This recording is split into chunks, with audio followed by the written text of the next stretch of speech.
Shalom, Akim. First and foremost, I want to start by giving all praise, honor, and glory to Yahweh, Bahashim, Yahweh Shai, Bahashim, Yahweh double honor to the apostles, elders, and bishops of Great Millstone who do well. Peace and salutations to the Akim doing the work in truth and in sincerity across the four corners of the earth. This is the brother Amawan Ariala with the DMS 9 Heroes Camp.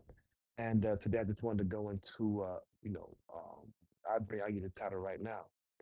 The title I had for it was, How Does That Cup Taste? Okay, and this is in regards to Esau, Edom, and the Neo Babylon, receiving their judgment and their just deserts for the things that they've done to the nation of Israel. Okay, the Lord has not forgotten, and He has already prophesied the downfall of Edom and Babylon, right, or AKA Basra, however you want to view it. Okay, this place is set to receive the Lord's judgment. All right. So, if you don't know, right now America's, is in a hole, big time. You have different nations that hold American bonds and hold American debt, and they're trying to sell that debt off right now. Okay, which will, put America in a very, difficult situation. Okay, because really America doesn't have the money to pay back or to cash in on those, on those bonds. All right. So I'm going to play a little video. This chick's gonna go into it, and she's gonna talk about the state of America, okay, and how the people here in America are feeling, man, due to what's going on financially, in regards to the economy not doing so well. All right, so let me play this video, and once again, this is fair use, fair use. I'm not making any money off of this. All right, it's just for educational purposes only. Bad when entire generations like Gen Z and millennials are just basically throwing up their hands and saying, what's even the point? This is what I'm struggling with in America right now in my 20s. Why is everything so expensive? Why am I making more money waitressing than I would make using my college degree? I barely have a life. I have 2 days off and I work Wednesday to Sunday, doubling just to pay my bills. At 22 years old, all of my bills are in my name. I have no help. How are y'all affording housing? In Myrtle Beach, a one-bedroom apartment is $1,500. How? And real quick, I remember I used to be able to rent a three-bedroom apartment for only $750. Now you got people paying rent. All right, uh, uh, young adults, young Americans with college degrees have to work menial jobs, right, just to be able to pay for their rent. Okay, there's almost no, there's work, but a huge population is suffering from not having a job, or working too many jobs and burn themselves out. Okay, and this is America. This is supposed to be a land of opportunity. It's supposed to be a land where milk and honey. All right, but people are upset, man. Let me grab a preset real quick. The people are mourning. All right, they're upset in regards to how the country is being ran. All right, they're not happy. Okay, this is Proverbs 29:2. It says, "When the righteous are in authority, which we know the righteous are not in authority." All right, it says the people rejoice, but when the wicked beareth rule, the people mourn. Okay, and we see the people are mourning right now because their cost of living is sky high. They can't afford it. They have to work two jobs. They can't take care of their families, or even if they are taking care of their families, it's very hard, to really sit there and spend time with your family, like your kids, like you really would want to, because of the amount of work that you have to do just to maintain your rent, light bill, phone bill, car note, insurance, so on and so forth, man. All right, you used to be able to just, afford these things really on a medial income of $35,000, $40,000. Now a person making $77,000 a year, they can't even afford to live, man. All right, which shows you the deprivation of this place. It's going down the drain, man. Okay, it's TTD circling the drain. All right, but you still have your leaders that will have you believe that America is doing great, is doing fine. But when you talk to the average Joe, the average person, the average blue collar worker, they're suffering, man. They're mourning behind the amount of bills and taxes that they have to pay on loans and so on and so forth. So let me finish playing this video. we all getting insurance, going to the doctor, getting medicine, and then some of us are trying to be TikTok influencers. Who knows where that's going to get me? Me and my boyfriend are saving, but we barely see each other during the week, and it feels like we're working our off for nothing. Do we need to move somewhere for a better job opportunity that we don't know about? Do any of y'all really know what you want to do with your life right now? It is so scary being in America right now. What am I doing wrong? I work every day and I'm still broke. Like, I have a decent job, I make some decent money, but I live out here in Cali. Like, bro, as soon as I get paid, I have all these bills stacked up, bro, that shit wipes me clean. Like, fuck, I got no money left over. Making 100,000 a year doesn't get you anywhere nowadays. Hi guys, I'm really stressed today. I just went to the grocery store, bought 10 items, and it was $80 freaking dollars already. I literally have $10 left on my account. So a little backstory. I got laid off from my job a month ago. And I've been applying for jobs months before I got laid off. Sent out hundreds of resumes already. Applied to hundreds of jobs on the internet, remote and on-site. Tailored my resume to every position that I applied using ChatGPT. Went to only a few interviews. And still nothing. Like, what the f going on with America right now? Like, it's so freaking hard to live here. Yeah. Like, I'm gonna stay positive. I'm gonna keep applying for jobs. I'm gonna keep showing up. But man, my bills are not going to wait. Y'all, I just went today and got my driver's license renewed, my car tags renewed, picked up 2 prescriptions, and got a few groceries. To say that I'm completely broke now is an understatement. So I'm going to have to go home and start selling off my furniture to be able to live the rest of the month. I mean, that's just, it's unbelievable. And my heart hurts today. Truly hurts for people who are not able. And we're living in some rough times, really rough times. And we need to be praying for all those around us who are not as fortunate as we are to be able to do the things that we need to do. I'm not talking about extras. I'm not talking about going on vacation and doing fun things. I'm talking about living, taking care of your vehicle if you can even afford a vehicle, putting groceries on the table, buying medicine, the things you have to do. It's sad. It's very sad. Yeah, it's a really sad thing here. You know, we have a generation that is right now trying to survive in the US, and they're doing it at a time that it is so difficult with the rising costs. I really do feel for the younger generation and even for the older generation. I mean, you're hearing the stories here that it's just so difficult right now. You go and do a few things and it's like your bank account is empty. And that is the reality. Money goes by so quickly. And the reason why is because primarily, in my opinion, wages have not kept up here in the US. That's a fact. Well, Scripture says the reason, if you're Israelite, the reason you ain't got no money is because you know what of a curse. And when you make money, the money that you make is as if you don't have it. It's like you're putting it in a bag filled with holes, right? The moment you put something in the bag, when you look in the bag, it's gone or half of it is gone, right? You get paid, you pay a light bill, you pay your rent. Shit, you probably only got $20 left to yourself, $100 left to yourself. It's not living, man. That's part of the curses, man. Right? We weren't put here in America to thrive. We're put here to serve our punishment. It's the book of Haggai 1 and 6 says you have so much and bring in little. Yea, you eat, but you have not enough.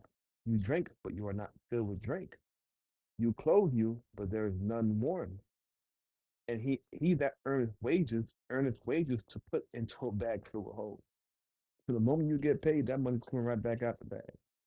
Because there's always something that you gotta pay, man. That's what Esau's doing. He's wearing out the saints. And he's wearing out his own people too, because you know, hey, we had to drink of that cup. Okay. Which as a matter of fact, let me get that precept. We had to drink of it.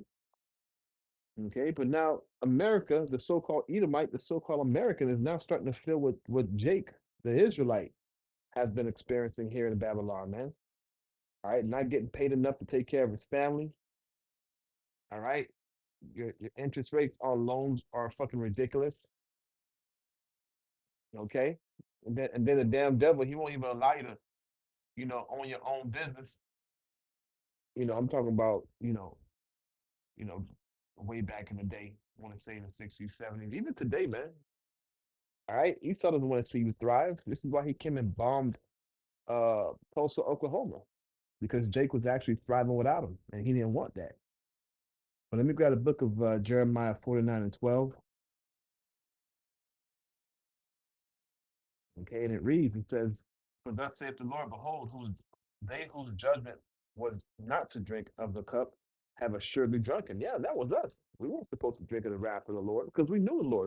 The Lord told us what was required in order for us not to receive his wrath, but we did the opposite. So we had to drink of that cup. The Lord scattered us amongst all these different nations. All right, he made us an astonishment among the nations. All right, the Lord delivered us. It was a great deliverance out of Egypt, and to see the state that we're in now, amen. That's a downgrade. But the Lord's saying that He's going to flip it. And He's going to put it on our enemy. Watch. It says, "And art thou he that shall altogether go unpunished? Thou shalt not go unpunished, but thou shalt surely drink of it. For I have sworn by myself, saith the Lord, that Basra, and Basra is the capital of Esau, Edom's nation, Basra shall become a desolation, a reproach, a waste, and a curse, and all the cities thereof shall be a perpetual waste." And it's talking about America. Okay, this is the chief place of Esau, Edom, and it's going to be destroyed, man. It's going to be a desolation. Why? Let's go to the book of. Let me see here.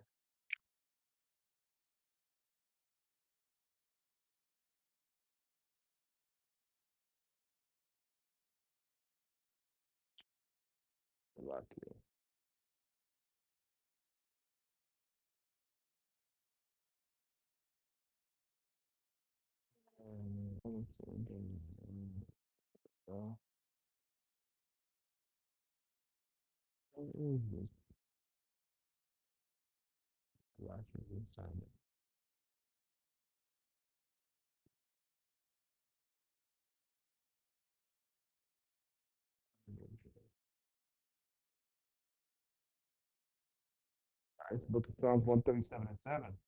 It says, "Remember, Lord, O Lord, the children of Edom," which we know today is the so-called white man, "the day of Jerusalem, who said, raise it, even to the foundation thereof." Right.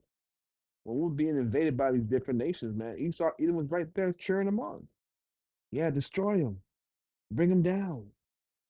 Verse 8, "Or, O daughter of Babylon," see how it relates Edom, the so-called white man, to Babylon? "O daughter of Babylon, who art to be destroyed, happy shall he be that rewardeth thee as thou hast served us. Happy shall he be that taketh and dasheth thy little ones against the stone." And the Lord's going to put a certain spirit on us for us to do that. All right. The Lord's going to put his anger upon us, man.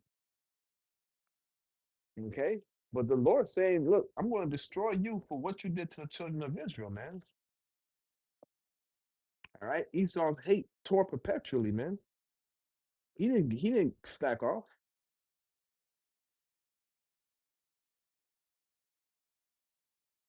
Like, yeah. He didn't ease off. He didn't take his foot off the gas, man. He kept on going with it. Made situations worse for us, right?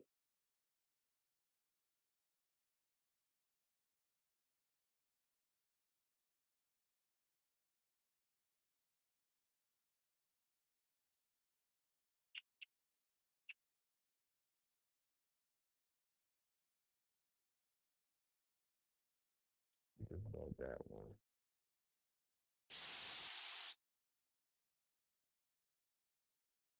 All right, so this is the book of Ezekiel 35 and 5. It says, because, matter of fact, let me go up.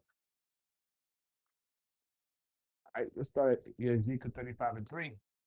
"And say unto it, thus saith the Lord, behold, O Mount Seir." Mount Seir is the nation is the land of Esau, Edom, Basra being the capital, right? So it's talking about, or it's being related to Edom, so-called white man. It says, "I am against thee, and I will stretch out my hand against thee, and I will make thee most desolate. I will lay the cities waste, and thou shalt be desolate, and thou shalt know that I am the Lord, because thou hast had a perpetual hatred." and have shed the blood of the children of Israel by force of the sword in the time of their calamity, in the time that in the time that their iniquity had an end. Therefore, as I live, saith the Lord God, I will prepare thee unto blood, and even blood shall pursue thee. If thou hast not hated blood, even blood shall pursue thee. Okay, and I will make Mount Seir desolate, and cut off from him, and cut off from it him that passeth out, and him that returneth. So the Lord's coming to really just fuck this whole place up, man. All right, because his hatred for Jake it never eased up. He kept his foot on the gas, man. All right, let's go back to the book of Psalm 75. We're just bringing out precepts to show why the Lord is going to bring judgment upon Edom. All right, and what's going to be that actual judgment. So it's the book of Psalm 75:8. It says, "For in the hand of the Lord there is a cup, and the wine is red. It is full of mixture, and he poureth out of the same. But the dregs thereof, all the wicked of the earth shall drink them out and drink them, shall wring them out and drink them." Right. So it's talking about Esau, Edom, the wicked of our other people and the other nations, man. Okay, that judgment, which is going to be what? Thermonuclear destruction. The elements are going to melt with fervent heat. This is the judgment of Babylon for the controversy of Zion. Okay, this place is going to be devoured because they have devoured us, man. Listen.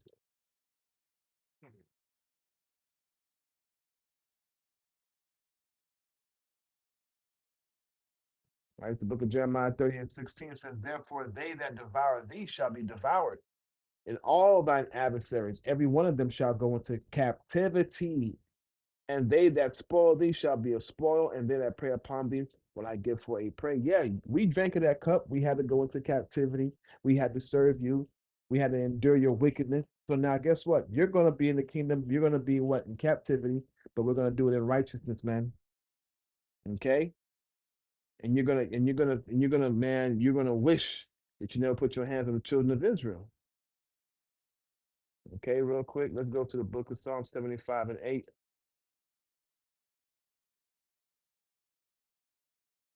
Okay, that mixture. Okay,